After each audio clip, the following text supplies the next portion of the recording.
the games get more impressive as we speak to this man.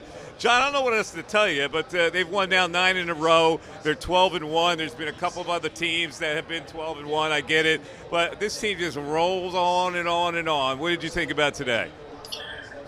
It was pretty good. I mean, I thought this was a mismatch on paper. The Giants were banged up. They're talent deficient to begin with, but they're banged up on top of it. So I thought, maybe Houston was a little bit more on paper of a mismatch, and actually Houston played much better. But this one looked like a mismatch on paper, and it was a mismatch. I mean, 3 possessions, 3 touchdowns, game over. That was it. And the rest was just garbage time, glorified garbage time, like an NBA game. That's you're up 40 throughout the second, third quarters. And we've seen Gardner Minshew 3 times now because the Eagles are just so much better than everybody else. First team to clinch the postseason. Minnesota got waxed again. That defense is falling apart. You can forget about them for the number 1 seed. Dallas barely was able to beat Houston, so they're still in the mix, but it's looking more and more like the Super Bowl is going to run through Lincoln Financial Field. Hey, John, I asked you this question on the pregame show today if you thought that the Eagles would come out running more or passing the ball more. The total numbers, they were basically balanced across the board in terms of the run-pass ratio. But that initial drive, when it came out, 14 plays, 84 yards, 8 minutes, and you look up, and 7 of his completions were to 7 different people. Yeah, were you surprised by that? I'm never surprised because they can do generally what they want to do. They can toggle back and forth between the passing game. I was talking to Lane after the game. He said that was the game plan. They thought they could take advantage of stuff on the outside, and they knew Wink Martindale was going to blitz a lot. So that kind of you saw that develop on the 4th and 7 to Devontae Smith. They checked to that. Obviously, AJ was open whenever. And then as you get the big lead, that's why I never like to talk about run-pass ratio. I say that to Jody Mack all the time. He asks, what's the run-pass ratio? Tell me what the score is in the 4th quarter. Yep. If you're up 2 touchdowns, it's going to look good as far as balance. If you're down 2 touchdowns, you're going to be throwing the football all over the place. So I don't get too caught up into that, but this was dominant, and they could pass the ball, they could run the football, and this is obviously a very good defensive coordinator.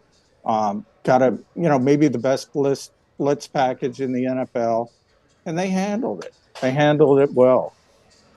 John, what is going on with Jonathan Gannon? It seems like there's he just kind of catches you off guard, with his blitzes.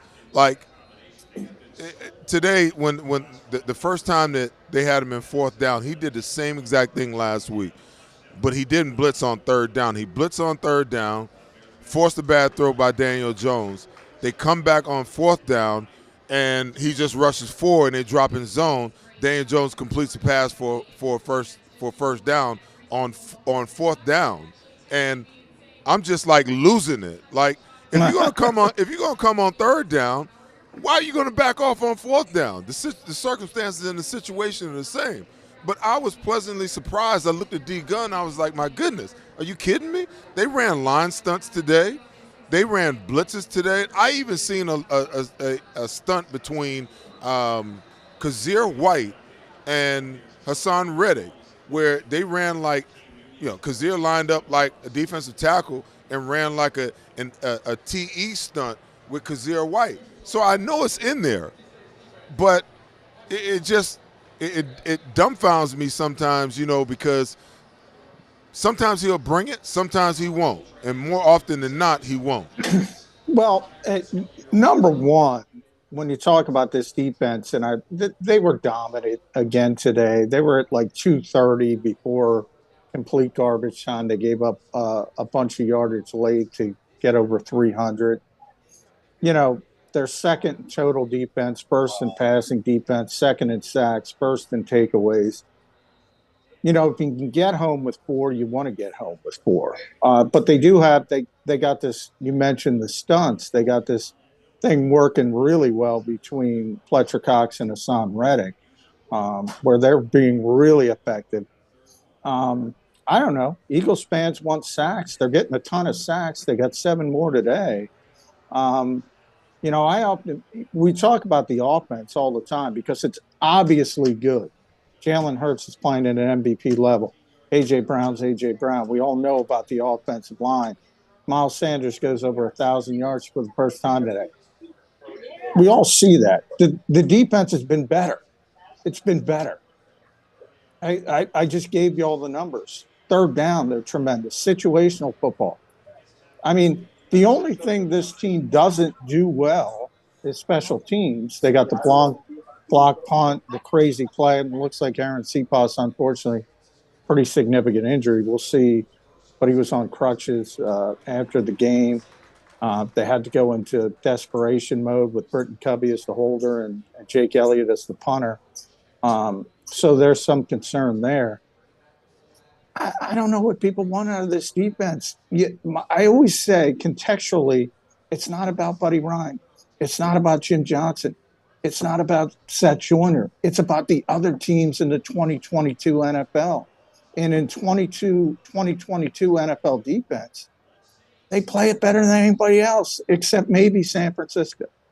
You know, it's interesting because we had this debate on what was more impressive and what really did they rely on most, their offense or their defense. And the numbers on offense are eye-popping, but the point differential indicates that the defense is equally as good. So it's really we're looking at an offense that has 3 guys who have scored 10 touchdowns, a couple of guys, one rushing for over 1,000 yards, the other guy catching balls for over 1,000 yards, and Jalen Hurts putting up MVP numbers. Can we really sit here and say that it's not the offense, but it's the defense that's the most dominant part of this team?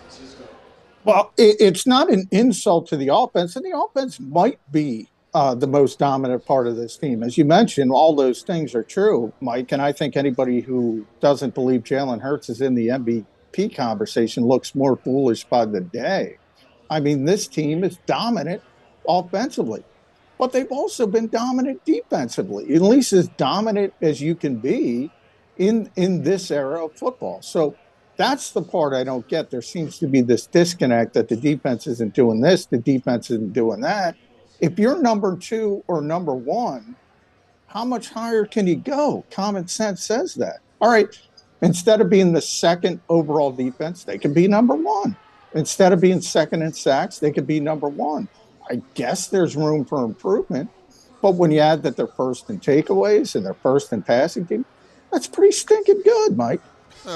Hey, John, who would you pick as we sit here right now? Who would you pick as the Eagles' defensive MVP? That's a good question. There's so many people you can choose from, and I'm going to upset people further because it's not the splash guys.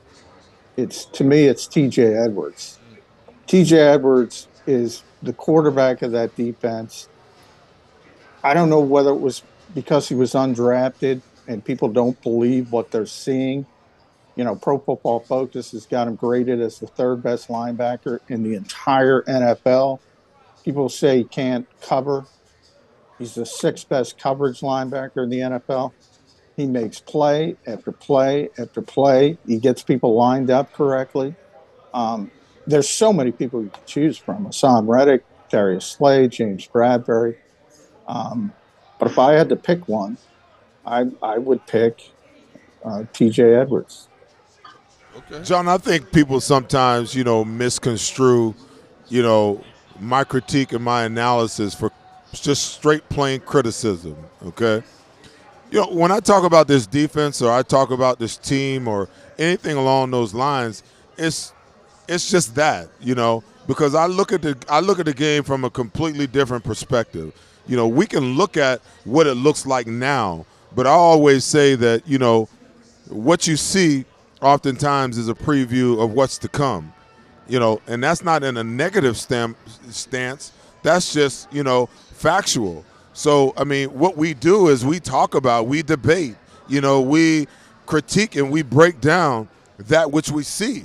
So it's not that, listen, how do you argue with a team that ranks, in the top 3 in just about every statistical category? How do you argue, with a team that's posted 7 to 13 sacks in the last 2 games? How do you argue with, what you're seeing in a team that's 12-1 or 13-1, wherever they are right now. You don't argue that, but you do critique it. You do talk about how you think things could be better. You do talk about when you're talking about some of these upper echelon teams that they're going to have to face in order to win the Super Bowl. You do make those comparisons and talk about what that looks like. So I think sometimes people kind of get confused or twisted that Seth Joyner hates Jonathan Gannon and he hates the defense and he thinks that no, that's not the point. The point is if you're playing, if you're coaching, if you're in the media, if you're not trying to get better, then what are you doing at what you're doing? Yeah, and well, that's one of the things. If you go back to the Washington game, the only loss, there was this, I don't want to call it whatever you want to call it, but there was some pearl clutching that, the Eagles can't stop Brian Robinson. What are they going to do against Jonathan Taylor and Derrick Henry and Saquon Barkley? And here we are past that. And here's something that I was thinking about, Seth. That actually helped the Eagles because they hit this sort of stretch against teams who can't throw the football. And they hit this stretch against teams that can't throw the football just as Avonte Maddox went down. Now, thankfully, Avonte returned today. And C.J. Gardner-Johnson went down. So they weren't playing teams that could take advantage of those two players being out of the lineup. And you have Josiah Scott, who did a workmanlike job. You had Reed Blankenship, who got injured today, and that could be serious. So you got further concerns at safety. But you were playing teams that couldn't take advantage of it. So everybody's worried about Derrick Henry and Saquon Barkley and Jonathan Taylor. And it became easier for the Eagles because they didn't have to worry about the passing game.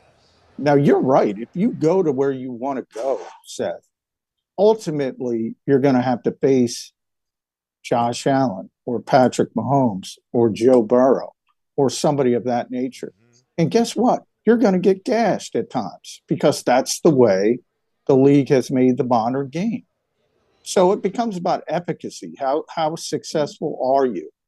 And, Jim Schwartz used to say, we'd ask him, how'd you play defense? Whatever their record was, 7-4 defense, 4-6 defense, 5-11 defense.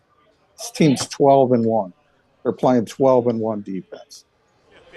They are playing 12-1 defense. You just mentioned Blankenship, so the word is that's not good. And how about Sipas? Will they have to sign a punter, John? It looks like it. I mean, he was on crutches in the locker room. Nick Sirianni purposefully doesn't talk to the doctors until after he talks to us so he can, feign not knowing how serious these injuries are. Pretty clear Aarons is, at best, going to be a week. He's going to be out for a number of weeks. So they're going to need a punter. Reed Blankenship, Kayvon Wallace came in the game. We're going to have to see about that. Lane Johnson did talk, and he mentioned it was a tweak. He thinks he's fine, but he'll have tests, so that's positive. Kyron Johnson got hurt. This MetLife turf, every single player in this league hates playing here. I'll just say that. Hey, John, real quick before we let you go, I'm told that there's a possibility that they're concerned about Blankenship having a torn ACL. Yeah. Okay, so now you have Blankenship with that. You have C.J. Gardner-Johnson with the lacerated kidney situation. So is it just the next man up mentality? Is it Kayvon Wallace we're looking at right now or what? Yeah, it was Kayvon came in today. Josiah Scott, the cross-trained at safety, he might get involved as well. There's no question you have Marquise Blair on the practice squad. He's a former second-round pick. He might have to factor in. But, boy, January 1st, hopefully C.J. Gardner-Johnson can get back by then because you want him back for the playoffs. That's got to be the long-term plan. I'm sure we're going to hear Malcolm Jenkins talk, though. Wow. All right, Johnny, listen, thanks for hanging around. Appreciate the insight on the game. We'll see you next week at Chicago, which should not be a problem, which ties them with the best record, 13-1. And then that they play – who do they play after that?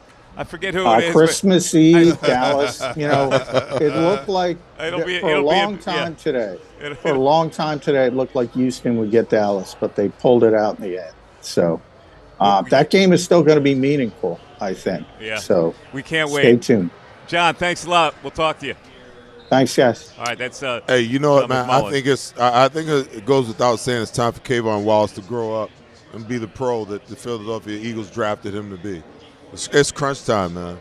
I mean, I don't know whether it's been 3 years or 4 years.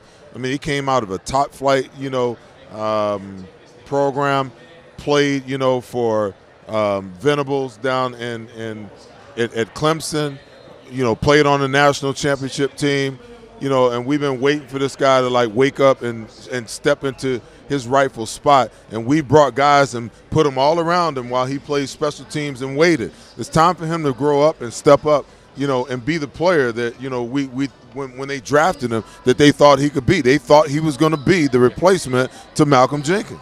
I'm glad you brought that up. I agree with you. But based on what we've seen him play sporadically this year, are you confident that he can do that? It's small things, man. It's like today, the play that we were talking about in the game. Right. It's you're in a tight situation where you got tight ends and wide receivers tight, and you're in a man-to-man situation. And if you're my man, I'm looking at you. Okay, he gets a play action fake, and he gets caught up looking in the backfield, and his guy's off running. I'm like, come on, man.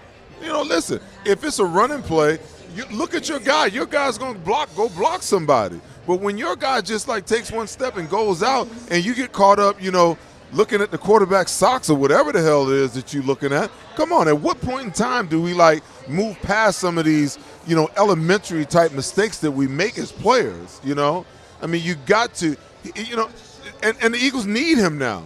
They not only need him on the field, defensively, but they need him on special teams. It's time, at some point in time, a guy's got to grow up. And if they don't grow up, by the third or fourth year, then, maybe you have to like face the reality that kid is going to be who they are, and they're not going to grow up, and that you got to make some changes, and you got to go find somebody that can give you what you need. All right. Plenty more to come, including the drive of the game, including some game balls. It is Pond Hockey Eagles postgame show. Stick around. We're back after